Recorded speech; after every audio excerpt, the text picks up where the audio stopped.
කොන්නිචිවා. ඉතින් කොහොමද ඔයාලට?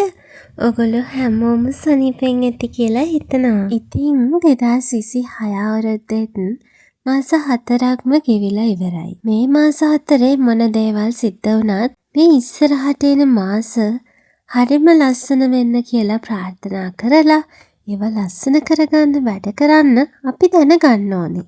ඉතින් පහුගිය මාසේ කොච්චර අමාරුවෙන් ගෙවුණත් මම අද උදේම නැගිටලා මගේ අලුත් මාසේ සුබම වෙන්න කියලා මේ විදියට කිරිපත් හදලා බුද්ධ පූජාව තියලා තමයි මේ මාසේ පටන් ගත්තේ. අපි හැමෝගෙම ජීවිත හැම කාලෙකදීම රෝස මල්ලි හනා වෙන්නේ නැහැ. ඉතින් කටුක කාලවලදීත් අපි දැනගන්න ඕනේ අපේ ජීවිත ලස්සන කරගන්න වගකීම අපේ අතට ගන්න. ඉතින් මේ උදා වන මැයි මාසය සුබම සුබ මාසයක් වෙන්න කියලා ප්‍රාර්ථනා කරන ගමන් මං ගිහින් එන්නම්. පරිස්සමෙන් සතුටින් ආදරෙන් ඉන්න. සයනරා.